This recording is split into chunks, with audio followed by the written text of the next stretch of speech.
Hello, everyone. This is Tom Fox. I'm the Compliance Evangelist, and I'd like to welcome you to this special 5-part episode on ethical culture.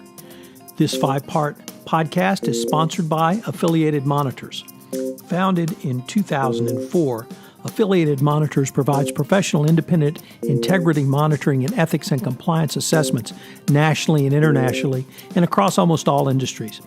With its knowledge of effective ethics and compliance programs and cultures, Affiliated Monitors is respected for its work as the corporate monitor on matters ranging from multinational corporations to small and mid-sized companies and even individuals.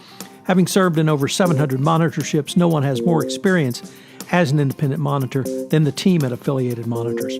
For more information on how an independent monitor can help improve your company's ethics and compliance programs, visit our podcast series sponsor, Affiliated Monitors, at www.affiliatedmonitors.com. Over this 5-part podcast series, we will look at what is an ethical culture and why does it matter, what are some of the factors that influence the culture of an organization, what is the role of the Chief Compliance Officer in strengthening the ethical culture of an organization, how a company can assess its culture, and finally, reviews of ethical culture as part of an organizational ethics and compliance assessment. I'm joined by Vincent DiCiani, the founder and CEO of Affiliated Monitors, and Eric Feldman, the Senior Vice President at Affiliated Monitors. I know you will enjoy this 5-part series and you will get quite a lot out of it. This is Tom Fox. This special 5-part series on ethical culture is a special series of the Compliance Podcast Network. Hello, everyone. This is Tom Fox. I'm the Compliance Evangelist, and I'm back for episode 3 of our 5-part exploration of ethical cultures in an organization. Today, I have back with me Eric Feldman, and we're going to take a look at the role of the Chief Compliance Officer, the role of the corporate compliance function, and the role of the individual compliance practitioner in strengthening an ethical culture of an organization. Eric, welcome back, and thank you for taking the time to visit with me today. Thanks for having me, Tom. Eric, there are multiple levels when every corporate compliance function within an organization, and there are multiple roles of those in the corporate compliance function and outside the corporate compliance function. But today I'd really like to focus on sort of the corporate compliance function and those persons who work in it, whether they be the CCO, a CECO, or a compliance practitioner. So how do you see the role of the compliance function itself in strengthening an ethical culture of an organization? Okay, great question, Tom. Well, it's interesting. When we go into organizations and try to assess ethical culture, one of the initial questions that we would ask of senior leadership is very simple. Who is responsible for the culture of this organization? And you have leaders sitting around a table, C-suite leaders, and you ask that question, and typically you have people pointing fingers at one another. Someone may say it's the role of HR because human resources has to do with people, so isn't that culture? And it's kind of social science related. Some may say it's the general counsel because he or she is responsible for compliance, and that's kind of related to culture and the way people behave. Some would say it's the CEO's responsibility as the leader of the company. No one really knows who is responsible for the culture. Clearly, and I think we know intuitively, that everyone is responsible for culture.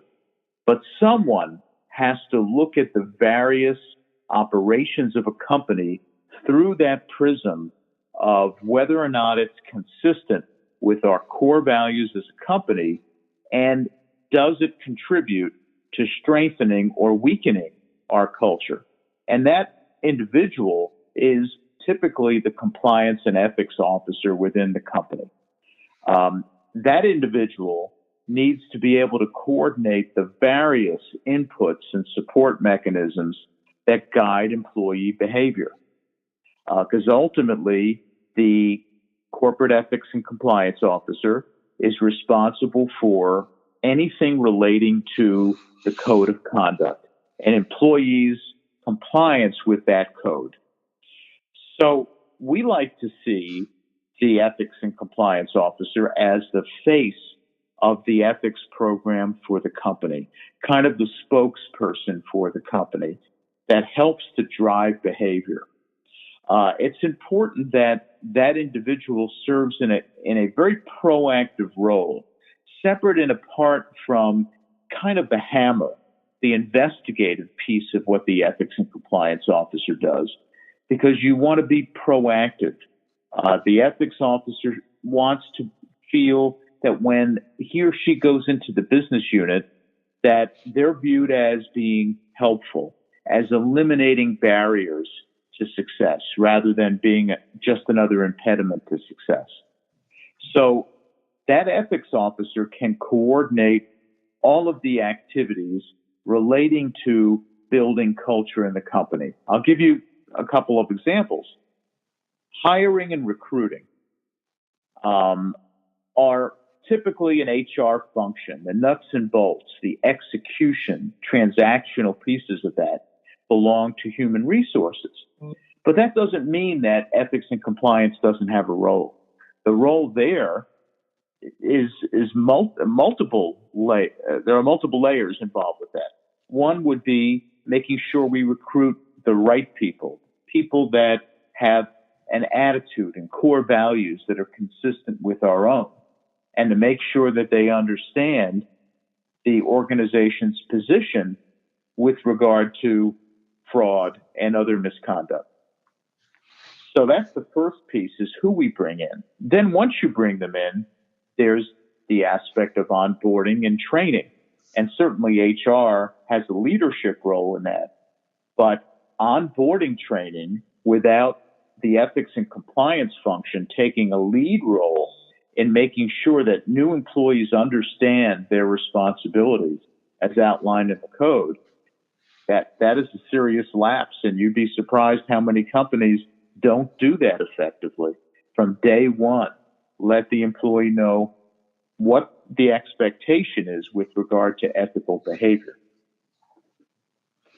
Eric, if I could ask you to change the focus a bit, you've talked about a CCO, a corporate compliance function, or even an individual compliance practitioner working with those at a similar level or those perhaps down the chain. But now I'd like to ask you to maybe turn the other direction. And what's the CCO's role in working with the board of directors to help strengthen an ethical culture of an organization?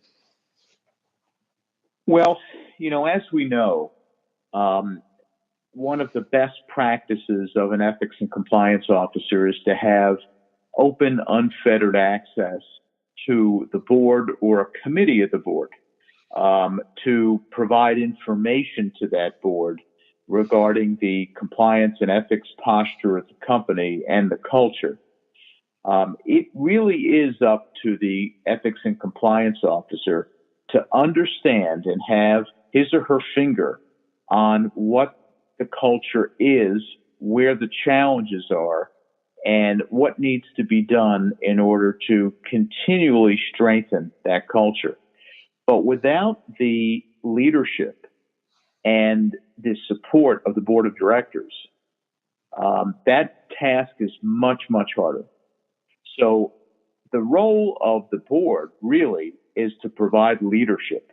The role of the ethics and compliance officer is to ensure that the board is currently informed about the ground truth of the ethical culture and decision making of the company. One of the key areas there has to do with warning signs. What are the warning signs of an unethical culture?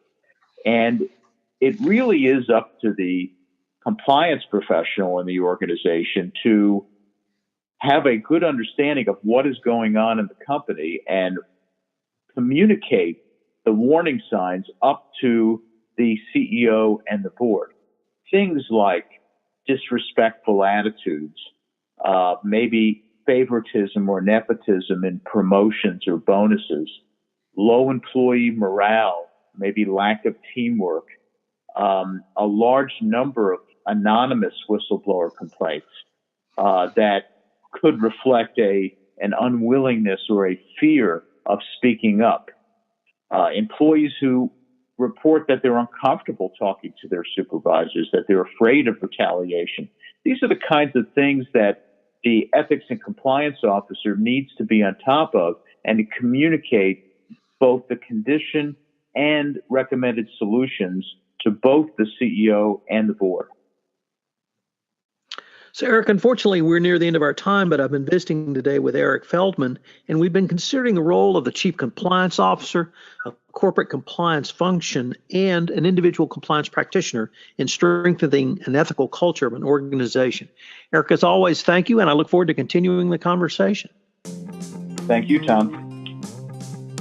Hello, everyone. This is Tom Fox again. I hope you've enjoyed this episode in my 5-part exploration of ethical culture with Vin DiCiani and Eric Feldman from Affiliated Monitors, who is the sponsor of this series. I hope you'll join us again for our next episode.